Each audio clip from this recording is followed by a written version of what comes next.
Haleluya, puji nama Tuhan. Bapak Ibu Saudara keluarga GPDI El Shaddai Magelang bersyukur bahwa pada saat ini kita dapat bertemu kembali di dalam Renungan 79. Mari terus mengalami pertumbuhan dengan Tuhan dalam 365 hari yang mengubahkan hidup Anda. Rise up, bangkit, bergerak, berdampak. Puji nama Tuhan, kita akan kembali bersama-sama merenungkan kebenaran firman Tuhan. Firman Tuhan yang akan menjadi kekuatan dalam kehidupan kita. Dan kita akan menjadi mengerti setiap kehendak-kehendak Tuhan dalam kehidupan kita.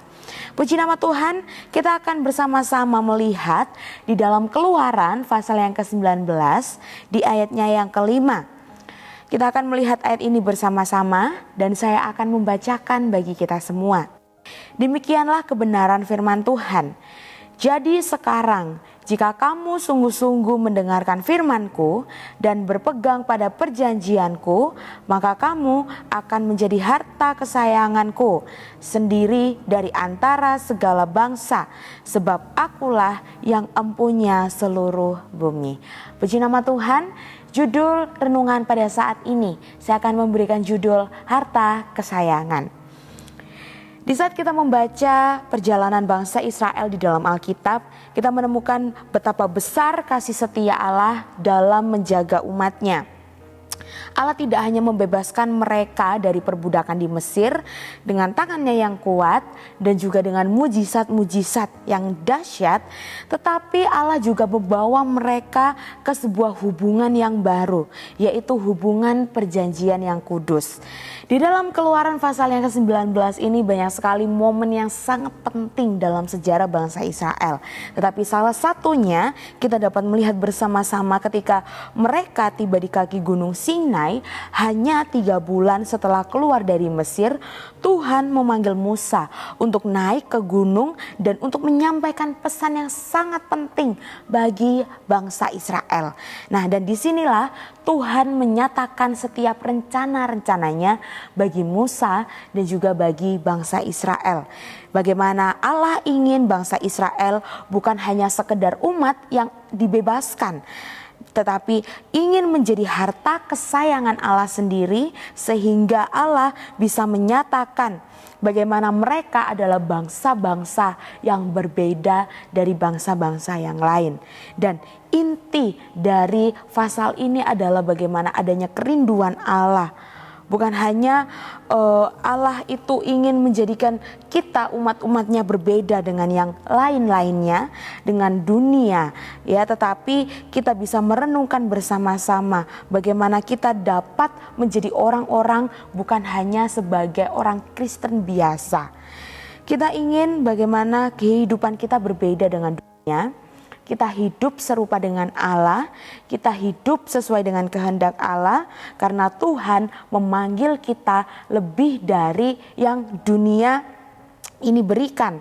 Nah, ketika Tuhan ingin memanggil kita menjadi kepunyaannya, bagaimana hidup kita berbeda, maka hidup kita harus hidup dengan taat, hidup dengan setia, hidup sesuai dengan kebenaran firman Tuhan.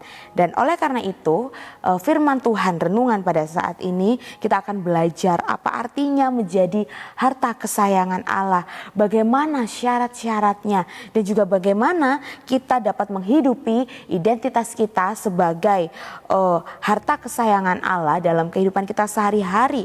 Dan biarlah dari hal ini kita semakin rindu untuk mengenal, semakin rindu untuk hidup setia di hadapan Tuhan dan menjadi kesukaan hatinya. Puji nama Tuhan. Kalau kita melihat yang pertama adalah hal yang harus kita lakukan, bagaimana apa artinya ketika menjadi harta kesayangan Allah adalah taat mendengarkan firman Tuhan. Kalau kita melihat di dalam Keluaran pasal 19 di ayat yang ke-5a, di sana dikatakan, jika kamu sungguh-sungguh mendengarkan firman-Ku.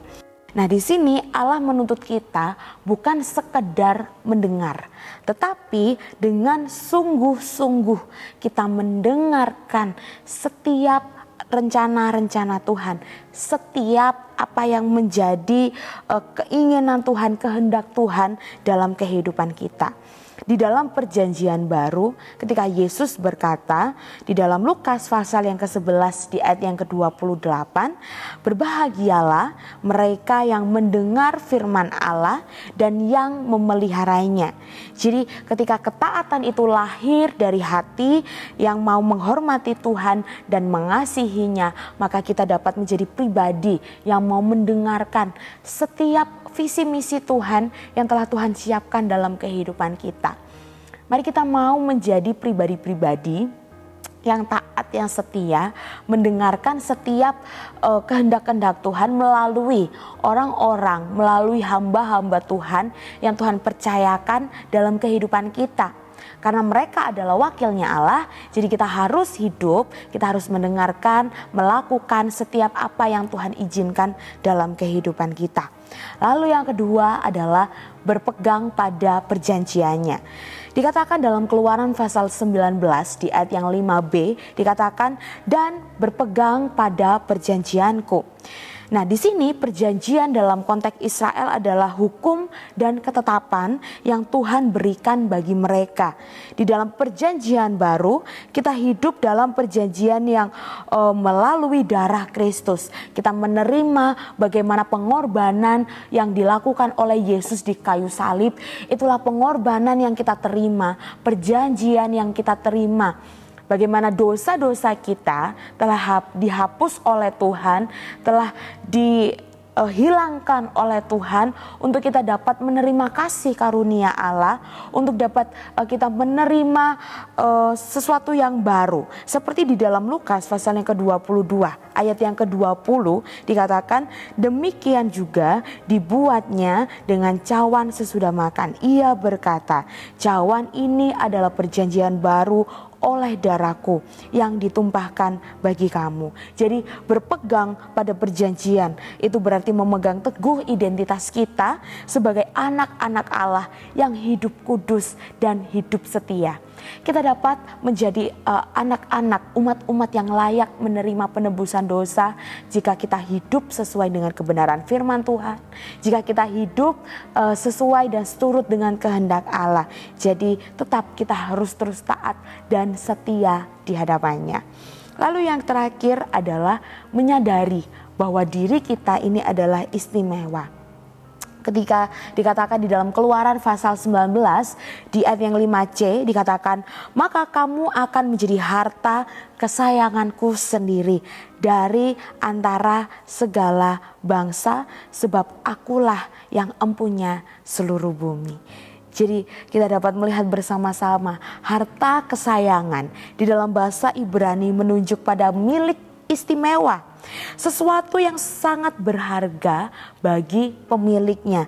Jadi ketika Petrus menegaskan ulang ya di dalam 1 Petrus pasal yang kedua di ayat yang ke-9 dikatakan, tetapi kamulah bangsa yang terpilih, imamat yang rajani, bangsa yang kudus, umat kepunyaan Allah sendiri. Jadi kita bukan hanya umat biasa, kita bukan hanya umat yang ada di dunia ini setara dengan dunia, sama dengan dunia, tetapi kita adalah umat-umat yang sangat berharga, umat-umat yang dipilih oleh Allah langsung, umat-umat yang sangat berharga di matanya. Karena kita berharga, karena kita istimewa, maka kita harus menjadi umat yang berbeda dengan dunia, menjadi umat yang memiliki karakter Kristus, yang menjadi serupa dengan Allah. Jadi mari kita mau hidup menjadi umat-umat yang khusus, umat-umat yang spesial, yang istimewa ketika hidup di dalam ketaatan, hidup setia di dalam setiap perjanjiannya, dan hidup kita mau memuliakan Allah, dan kita akan mengalami kasih serta perlindungannya di dalam setiap kehidupan kita yang sangat istimewa. Dan dari sini kita dapat belajar bersama-sama. Ada beberapa hal ya, yang dapat kita aplikasikan dalam kehidupan kita sehari-hari. Yang pertama, Mari kita mau membangun hubungan pribadi dengan Tuhan melalui doa, melalui firman Tuhan setiap hari. Tidak hanya lewat doa, tidak hanya lewat firman Tuhan, tetapi kita mau melakukannya, menerapkannya setiap hari. Sehingga hidup kita akan selalu dipenuhi, diperbarui oleh Roh Kudus. Dan itulah yang menuntun setiap kehidupan kita. Lalu yang kedua adalah kita mau taat kepada kebenaran firman Tuhan meskipun itu sulit. Banyak proses yang harus kita lewati ketika kita mau mengiring Tuhan. Banyak hal-hal yang harus kita lalui. Bagaimana proses pemikulan salib yang kita lakukan dalam kehidupan kita sehari-hari. Itulah yang menjadi tolak ukur kita untuk kita mau hidup setia di hadapan Tuhan, taat di hadapan Tuhan. Dan mari kita mau menjadi saksinya Tuhan di dalam kehidupan kita, di lingkungan kerja, di lingkungan sekolah, di lingkungan keluarga, di lingkungan gereja, dan dimanapun Tuhan percayakan untuk kita dapat menjadi alatnya Tuhan. Mari kita mau terus menjadi umat kepunyaan Allah, yaitu harta kesayangan Allah, karena banyak sekali orang-orang, banyak sekali umat-umat yang dipanggil, tetapi sedikit yang terpilih. Jadi mari kita mau merespon dengan peka setiap apa yang menjadi rencana Tuhan, apa yang menjadi kehendak Tuhan dalam kehidupan kita.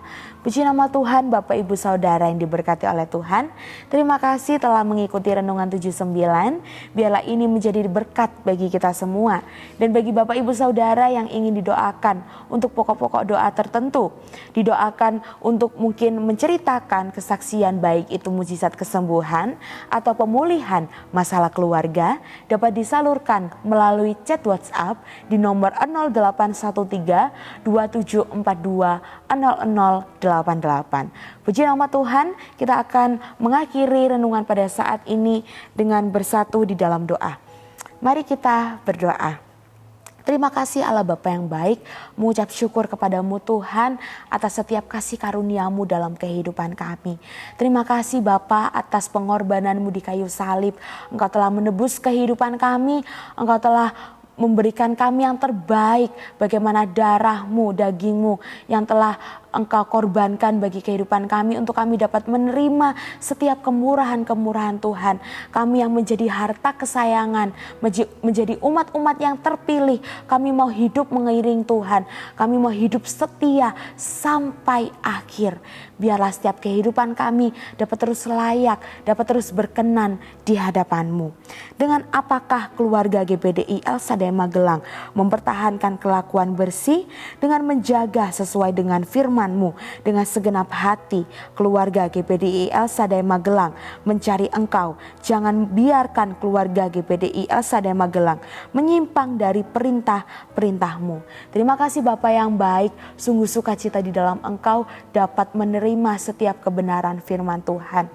Menyerahkan kehidupan kami di dalam tangan-Mu, hanya di dalam nama Tuhan Yesus Kristus. Kami telah berdoa dan mengucap syukur. Haleluya. Amin.